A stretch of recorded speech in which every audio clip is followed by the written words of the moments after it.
Hello friends, मेरा नाम doctor Savita Jain है। मेरे इस चैनल में आपका फिर से स्वागत है।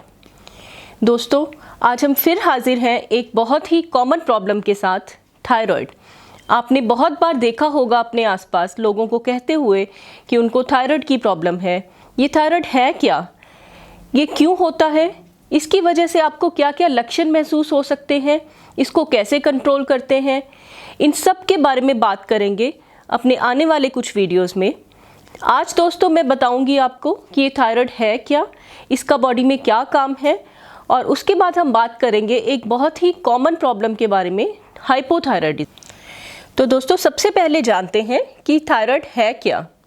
थायराइड ग्लैंड एक्चुअली हमारे गले में स्थित तितली के आकार का एक ग्लैंड होता है जो कि हमारे थायराइड हार्मोन बनाता है। थायराइड हार्मोन दो प्रकार के होते हैं, T3 और T4। और इस थायराइड ग्लैंड के फंक्शन को कौन रेगुलेट करता है? एक और हार्मोन जो हमारे ब्रेन से बनता है। दोस्तों, हमारे ब्रेन में भी एक ग्लैंड रहता है जिसको हम पिट्यूटरी ग्लैंड बोलते हैं, और इस पिट्यूटरी ग्लैंड से एक हार्मोन निकलता है TSH। ये TSH हमारे थायराइड ग्लैंड को सिग्नल देता है काम करने के लिए, और यहाँ से हमारे हार्मोन बनते हैं T3, T4। अगर आपने कभी थायराइड का टेस्ट कराया है तो आपने देखा होगा कि ये तीनों चीज़ें ही थायराइड के टेस्ट में हम जांचते हैं। थायराइड ग्लैंड क्या काम करता है? तो दोस्तों, थायराइड ग्लैंड जो थायराइड हार्मोन्स हैं वो हमारे मस्तिष्क से लेके हमारे बॉडी के सारे ऑर्गन्स पे असर करते हैं। उनका जो मेन मकाम रहता है वो है कि हमारी बॉडी का मेटाबॉलिज्म रेगुलेट करना। वो इस चीज़ को रेगुलेट करते हैं कि हमारे सेल्स जो एनर्जी यूज़ करते हैं वो किस स्पीड से करते हैं। इसके अलावा ये हमारी बॉडी का टेम्परेचर मेंटेन करने में हेल्प करता है। हमारे हार्ट, मसल्स, ब्रेन, ऑलमोस्ट सारे ऑर्गन्स का फंक्शन ये काबू में करता है। अगर थायराइड में कुछ प्रॉब्लम्स होती हैं तो ऑलमोस्ट हमारी सारी बॉडी के सारे ऑर्गन्स इन्वॉल्व हो सकते हैं। थायराइड की प्रॉब्लम्स किस तरह की होती हैं? दोस्तों, थायराइड ग्लैंड की प्रॉब्लम्स दो तरह की हो सकती हैं। एक है जिसमें इसका फंक्शन ठीक नहीं है, मतलब ये काम ठीक नहीं कर रहा, T3, T4 ठीक नहीं बना रहा। और दूसरी तरह की प्रॉब्लम्स होती हैं जो इसकी बनावट में, स्ट्रक्चर में प्रॉब्लम्स होती हैं। जो फंक्शन की प्रॉब्लम्स हैं वो आगे दो प्रकार की होती हैं।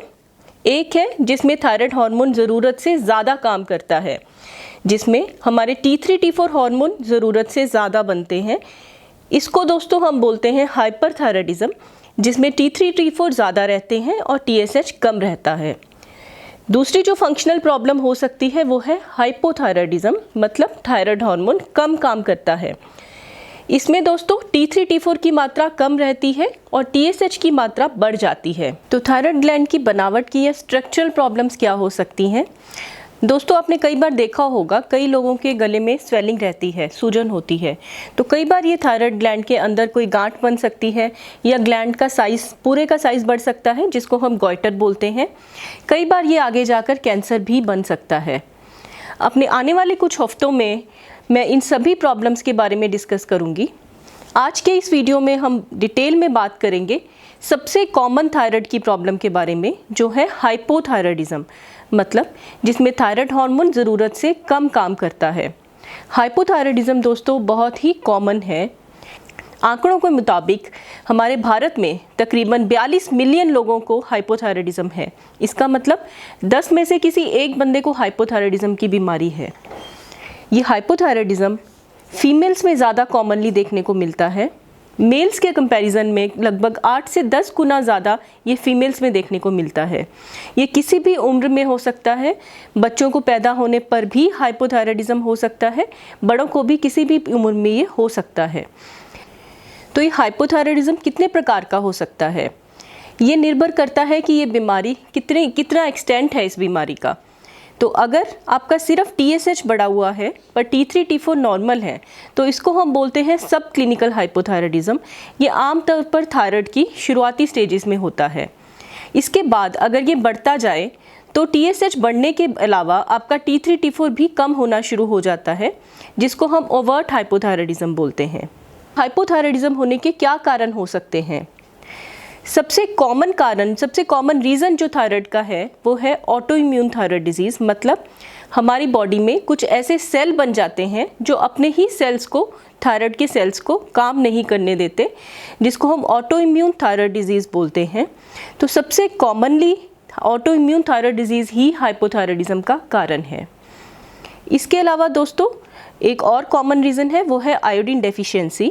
अगर हम आज से कुछ 20-30 साल पुरानी, तो तब आयोडीन डेफिशिएंसी सबसे कॉमन कारण रहता था, परंतु जब से आयोडाइज्ड सॉल्ट्स यूज़ होने स्टार्ट हुए हैं तब से आयोडीन डेफिशिएंसी कम हो गई है। इसके अलावा दोस्तों कुछ बच्चों को जन्म से ही हाइपोथायराइडिज्म हो सकता है, जिसको हम कंजेनिटल हाइपोथायराइडिज्म बोलते हैं। कई बार अगर किसी की गले की सर्जरी हुई है किसी वजह से, थायराइड कैंसर की वजह से या हाइपरथायराइडिज्म की वजह से, तो भी उनको आगे जाके हाइपोथायराइडिज्म हो सकता है। कई बार थायराइडाइटिस की वजह से आगे जाके हाइपोथायराइडिज्म हो जाता है। थायराइडाइटिस का मतलब कि आपके गले में कोई थायराइड ग्लैंड में कोई सूजन है किसी मेडिसिन की वजह से, रेडिएशन की वजह से या किसी वायरल इन्फेक्शन की वजह से, और ये आगे जाके हाइपोथायराइडिज्म में बदल सकता है। कई बार कुछ दवाइयों की वजह से हाइपोथायराइडिज्म हो सकता है, जैसे हार्ट के लिए कॉमनली यूज़ होती है ड्रग अमायोड्रॉन, या फिर कई बार ब्रेन के डॉक्टर्स यूज़ करते हैं लिथियम। इन मेडिसिन से भी कई बार थायराइड की प्रॉब्लम हो सकती है।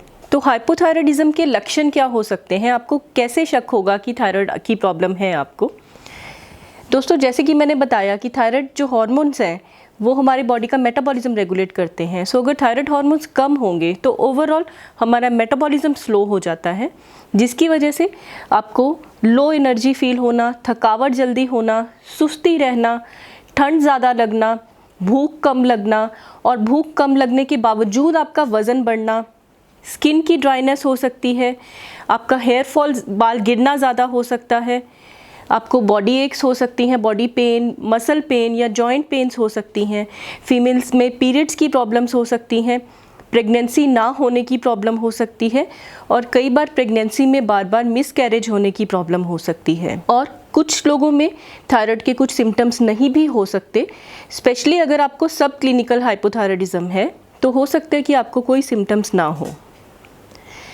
हाइपोथायराइडिज्म को हम कैसे डायग्नोस करते हैं, कैसे पता चलता है कि हाइपोथायराइडिज्म है?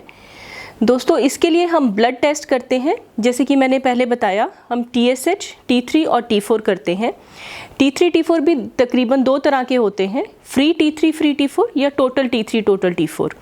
ज़्यादातर केसेस में हम TSH के साथ फ्री T3 और फ्री T4 ही करते हैं, यही हमें एक्यूरेट वैल्यूज़ देते हैं। इसके अलावा अगर आपके डॉक्टर को शक है तो वो हो सकता है आपको एंटीबॉडीज़ का टेस्ट बताएं। कभी कभी अगर आपके स्पेशली थायराइड ग्लैंड में सूजन है तो आपका अल्ट्रासाउंड सजेस्ट कर सकते हैं, और अगर कोई नोड्यूल है या गांठ है तो उसमें से सुई वाला टेस्ट या FNAC का टेस्ट भी सजेस्ट कर सकते हैं, पर ये टेस्ट आप अपनी डॉक्टर की सलाह से ही कराएं। तो दोस्तों अब बात करते हैं सबसे इम्पॉर्टेंट सवाल के बारे में कि थायराइड हाइपोथायराइडिज्म होने का रिस्क किसको है, तो किसको ये टेस्ट करवाने चाहिए। तो अगर आपको कोई और ऑटोइम्यून डिजीज़ है, मतलब कि जैसे टाइप 1 डायबिटीज़ है, सीलिएक डिजीज़ या वीट एलर्जी है, पर्नीशियस एनीमिया, कोई भी और ऑटोइम्यून डिजीज़ है, तो आपको थायराइड होने का रिस्क है और आपको अपना थायराइड रेगुलरली टेस्ट कराना चाहिए। अगर आपको थायराइड सर्जरी हुई है पहले, या थायराइड में रेडिएशन थेरेपी मिली है, ब्रेस्ट के आसपास या थायराइड के आसपास रेडिएशन थेरेपी मिली है, तो आपको अपने थायराइड का टेस्ट रेगुलरली कराना चाहिए। अगर आपको कोई साइकेट्रिक प्रॉब्लम है, कोई और ऐसी मेडिसिन्स चल रही हैं जो कि थायराइड कर सकती हैं, कोई हार्ट की प्रॉब्लम है, तो आपको अपना थायराइड कराना चाहिए। अगर आपको फैमिली हिस्ट्री है, आपके पेरेंट्स में या ब्रदर सिस्टर्स में किसी को थायराइड की प्रॉब्लम है, तो भी आपको थायराइड का टेस्ट ज़रूर कराना चाहिए। अगर आप प्रेग्नेंट हैं या प्रेगनेंसी प्लान कर रहे हैं, या आपकी कोई हिस्ट्री है कि बार बार मिसकैरेज हो रहे हैं, तो भी थायराइड का टेस्ट कराना बहुत ज़रूरी है। हाइपोथायराइडिज्म का ट्रीटमेंट क्या है? हाइपोथायराइडिज्म के लिए दोस्तों हम देते हैं थायराइड हार्मोन या T4 जिसको हम बोलते हैं, उसकी टेबलेट बाहर से देते हैं। इसका और कोई ट्रीटमेंट नहीं है, कारण कोई भी हो इसका ट्रीटमेंट सेम ही रहता है। अगर आपको थायराइड की टेबलेट की ज़रूरत पड़ रही है तो आपको कुछ बातों का ध्यान रखना चाहिए। इस टेबलेट को हमेशा खाली पेट लें। ये लेने के बाद कम से कम 30 से 45 मिनट कुछ भी और नहीं लें। अगर आप अपनी टेबलेट लेना भूल गए हैं तो जब भी याद आए तब ले लीजिए। अगर आपने किसी दिन टेबलेट मिस कर दी तो आप अगले दिन 2 टेबलेट्स ले सकते हैं। इसके साथ कोई और टेबलेट्स नहीं लें, जैसे कि कोई खाली पेट वाली मेडिसिन, एसिडिटी की मेडिसिन, थायराइड के साथ कोई भी और गोली नहीं लें। अगर आप कोई आयरन, कैल्शियम के सप्लीमेंट्स ले रहे हैं तो थायराइड से कम 3-4 घंटे का गैप रखकर ही लें। अब दोस्तों हम बात करते हैं कि ये थायराइड का टेस्ट कितना फ्रीक्वेंटली करवाना चाहिए। अगर आप थायराइड के ट्रीटमेंट पर हैं, अगर आपका ट्रीटमेंट नया स्टार्ट हुआ है या आपकी डोज में कोई चेंज किया गया है, तो ये टेस्ट आपको 6 से 8 हफ्ते में ज़रूर रिपीट करवा के देखना चाहिए कि जो डोज हमने चेंज की है वो और चेंज करने की ज़रूरत तो नहीं है। अगर आपका थायराइड स्टेबल चल रहा है, आपकी डोज सेम चल रही है, चेंज करने की ज़रूरत नहीं पड़ रही, तो आप ये टेस्ट 3 से 6 महीने में भी करवा सकते हैं। और अगर ये बहुत स्टेबल है तो वंस अ ईयर, साल में एक बार भी ये टेस्ट करवाया जा सकता है। और अगर आपका थायराइड नॉर्मल चल रहा है तो आपको सेम डोज कंटिन्यू करने की ज़रूरत है। आपको ये टेस्ट जल्दी करवाने की ज़रूरत पड़ेगी अगर आपके सिम्टम्स में कोई चेंज आया है, अगर आप अपना वेट बहुत रैपिडली लूज़ कर रहे हैं या गेन कर रहे हैं, अगर आपने अपनी थायराइड की मेडिसिन का टाइम चेंज किया है या इसकी डोज चेंज की है, या आपने कोई और मेडिसिन स्टार्ट की हैं, कोई आयरन की, कैल्शियम की, या फिर आपको कोई और सिम्टम्स महसूस होते हैं, तो इसका टेस्ट आप जल्दी भी करवा सकते हैं।